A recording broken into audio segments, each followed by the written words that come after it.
Good morning class. आज हमारा topic है धातुओं और अधातुओं के उपयोग।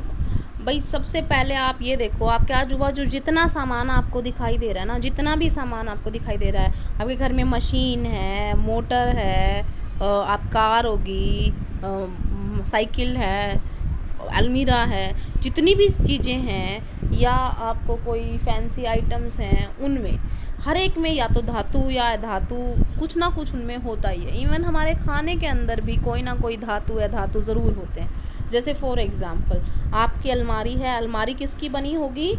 लोहे की। किसकी बनी है? लोहे की। आयरन की बनी है, तो आयरन क्या होता है? धातु होता है। ठीक है। आपने कभी ये भी सुना होगा कि भाई तेरे शरीर में ना खून की कमी हो गई है, आयरन की कमी हो गई है, तो उसके लिए भाई अनार खाया करो, जूस पिया करो अनार का।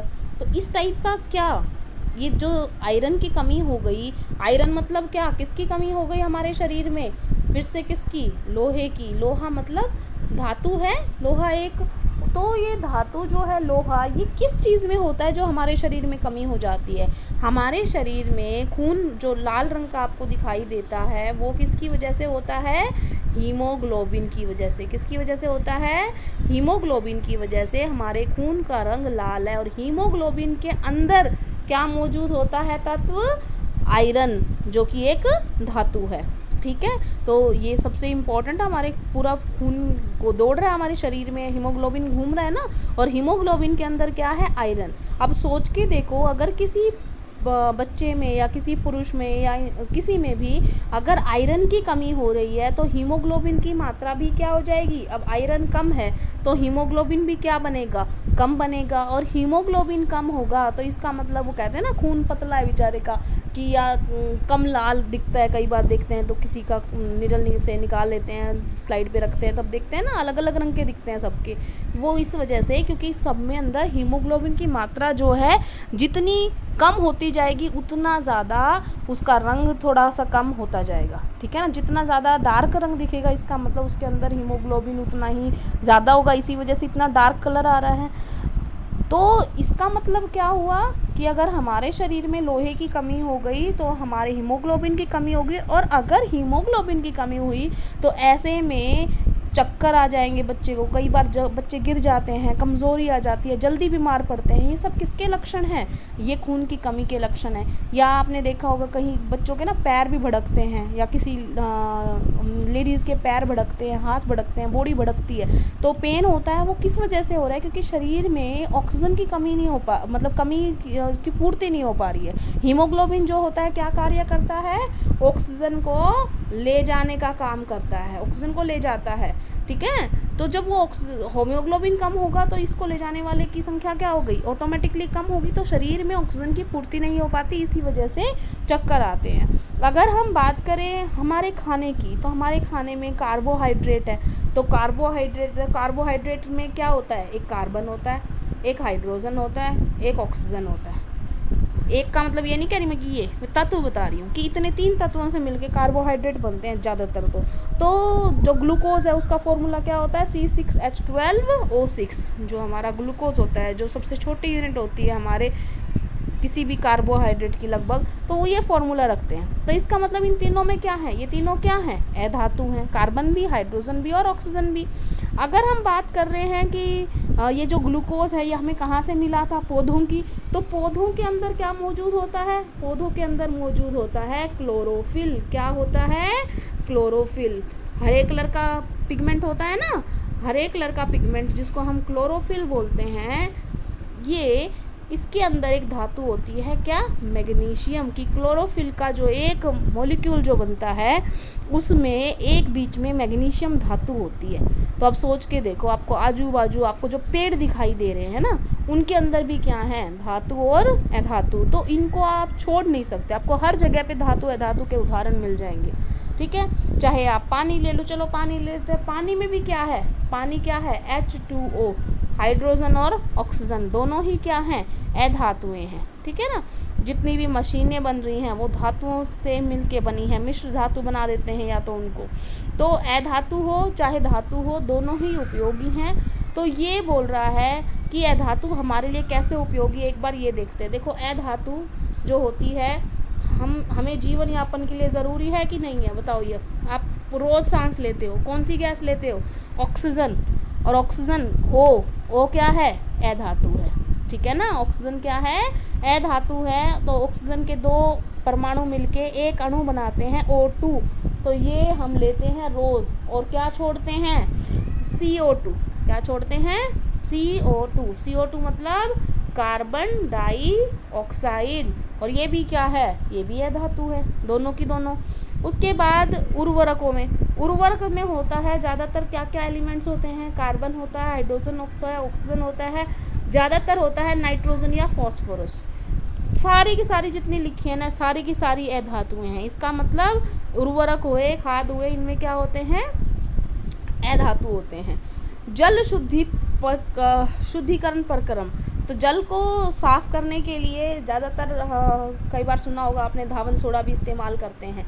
तो धावन सोडा का ये फॉर्मूला होता है Na2CO3, पूरा फॉर्मूला तो होता है 10H2O।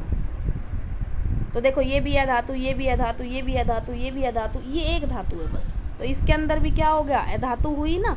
उसके बाद अगला बोल रहा है ये कि जिसका बैंगनी रंग का विलयन एंटीबायोटिक के रूप में लगाया जाता है। किसकी बात कर रहा है? ये इसकी बात कर रहा है, KMnO4, पोटाशियम परमैंगनेट। इसका जो रंग होता है वो बैंगनी कलर का होता है, इसको लाल दवाई बोलते हैं, सुना भी होगा आपने। तो इसके अंदर देखो ऑक्सीजन जो है ना, ये क्या है? अधातु है। मैंगनीज और पोटाशियम क्या है? धातु हैं, ठीक है। पटाखों में प्रयुक्त होने वाले अधातु, तो पटाखों में ज़्यादातर क्या होते हैं? केमिकल्स होते हैं जिसके अंदर अधातु भी होती है। तो ये जो सारा हमने यहाँ पे सुना है, ये सारा क्या है? धातु और अधातु दोनों ही ज़रूरी हैं हमारे आसपास। अभी यहाँ पर इसमें आपसे लास्ट में ख़त्म हो गया है, लेकिन बस आपसे ये पूछ रहा है कौन सा तत्व होता है, कौन सा धातु होता है। ये सब मैंने आपको करवा रखा है, शुरुआत में ही करवा दिया था ना कि हमें लगभग 118 तत्वों का ज्ञान है, और 118 में से लगभग 90 जो हैं, ये आपको शुरुआत में ही बता दिया था मैंने। 118 के करीब हमें तत्व पता है। तत्व को इंग्लिश में क्या बोलते हैं हम? एलिमेंट। और तत्व किसे कहते हैं बेटा? जिसमें एक ही प्रकार के परमाणु होते हैं, ठीक है ना। और 118 तत्वों में से हमारे पास क्या हैं? लगभग 90 जो हैं वो हैं धातु, और फिर थोड़ी बहुत है 20 या 22 जो हैं वो अधातु, और जो थोड़ी बहुत बच गई वो उपधातु। तो ये धातु हैं, ज़्यादातर जो होती हैं हमारे पास वो धातुएं होती हैं। तो अगर कोई आपसे पूछे तत्व क्या है, तो क्या आप परिभाषा बता सकते हैं तत्व की, एलिमेंट की? तो एलिमेंट क्या होता है? जो एक ही प्रकार के एटम से बना होता है। इसका मतलब सेम काइंड ऑफ एटम से जो बना हो, सेम या वन काइंड ऑफ एटम्स। क्या बोलेंगे हम? एक ही प्रकार के परमाणु से बना हुआ, एक ही प्रकार के परमाणु से बना हुआ होता है ये, ठीक है ना। अगर इंग्लिश में बोलेंगे तो तत्व होता है, तत्व को क्या बोलते हैं हम? एलिमेंट। और एलिमेंट क्या होता है? It may be defined as the pure substance which is made up of only one kind of atoms. समझ में आ गया? जो तत्व हैं वो 3 कैटेगरी में बताई थी। जो एलिमेंट होते हैं उसको हम 3 कैटेगरी में बांट सकते हैं। एक होता है धातु, जो आपने पढ़ लिया। एक दूसरा होता है क्या? उपधातु। और तीसरा क्या होता है? अधातु। तो आपने धातु और अधातु के बारे में तो पहले ही पढ़ लिया था, मेटल और नॉन मेटल के बारे में। और बेटा उपधातु क्या होती है? जो दोनों के गुण दिखाती है, धातु के भी दिखाती है और अधातु के भी दिखाती है। धातु के उदाहरण तो आपने देख ही लिए थे, जैसे सोडियम है, पोटाशियम है, कैल्शियम है, ये धातु है। अधातु के कार्बन, नाइट्रोजन, ऑक्सीजन, हाइड्रोजन, ये अधातु है।